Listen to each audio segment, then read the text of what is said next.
Het is zondag 7 augustus en u kijkt naar het Zeeuwse nieuws van vandaag.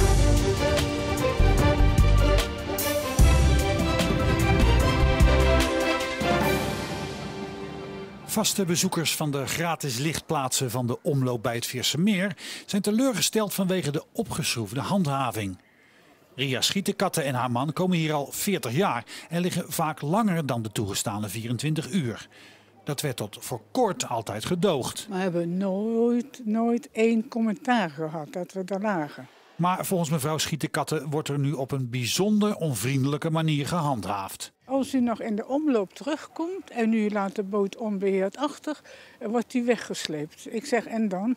Dan kunt u hem via proberen hem terug te krijgen. De manier waarop. Ze moeten toch een beetje sociale inslag hebben, die bobo's. Hè? Maar die komen gelijk van, dan krijg je bekeuring. Ook Bram van Sluis wordt nu dus weggejaagd, zelfs als er plek genoeg is. Er liggen soms in de omloop 7 bootjes en dan moet je weg. Waarom? Er is plaats zat. Geen mens klaagt erover, maar je moet toch weg. Daarom pleit meneer Van Sluis voor een aanpassing van de regels. En ze wouden dat net als aan de Grevelingen moeten doen. 3 keer 24 uur. Dat vind ik reëel. Gemeente Middelburg en het waterschap laten weten dat er veel klachten zijn binnengekomen over langliggers.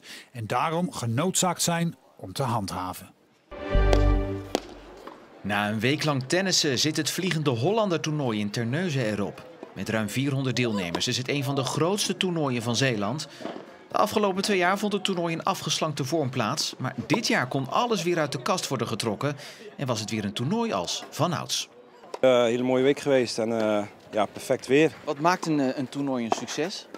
Ja, we hebben hier 100 campinggasten. Dus dan is de gezelligheid sowieso al aanwezig. Dus dat is wel het voornaamste. Het toernooi heeft een grote aantrekkingskracht op studenten. Ik vind het leuke hieraan is dat je niet per se het zoveelste studententoernooi is. Je hebt hier ook heel veel niet-studenten, gewoon werkenden. Maar wie denkt dat winnen deze week het belangrijkste was, heeft het mis. Want andere zaken waren minstens zo belangrijk en slopend.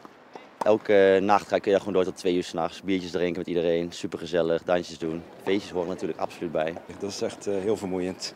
Ook als je zelf dan ook nog even blijft hangen, dan... Dan is het zwaar. Ja, zeker, zeker. En dan bloeit er ook wel eens wat op. En nu begreep ik net dat jij vorig jaar je liefde hier hebt ontmoet. Dat klopt inderdaad. Ja. We hebben elkaar... Dat is Dennis. Dat is Dennis inderdaad, ja. Ja, toen is het opgebloeid. Waar een tennistoernooi wel niet goed voor is. Echt hoor, ja zeker. Niet alleen tennissen, maar ook zeker vrienden maken vooral. Brandstoffen zijn duur en worden niet goedkoper. En daarom zijn steeds meer mensen op zoek naar alternatieven. Vooral ook in de landbouw.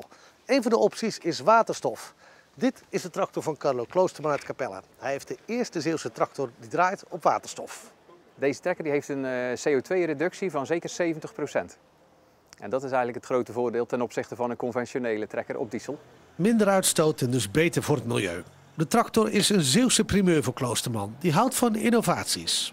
In het verleden hebben we ook al een aantal machines zelf ontwikkeld. En dat was dan niet op het gebied van CO2-reductie, maar gewoon op efficiëntie of handigheid van werken.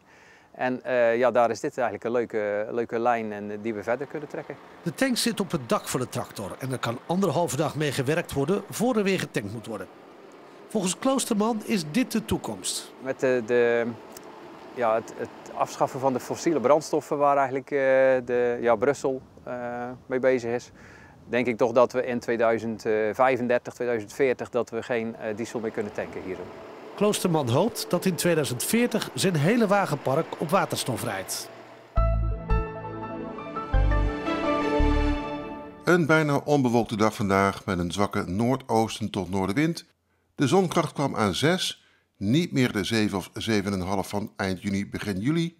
Maar je kon snel verbranden, ook omdat het niet warm was.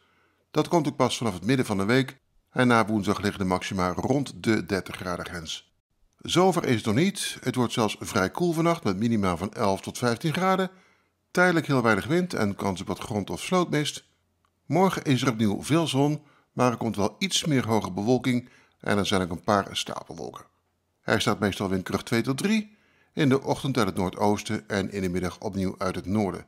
En zee komt dan af en toe windkracht 4 te staan. Vanaf dinsdag is er echt een noordoostenwind.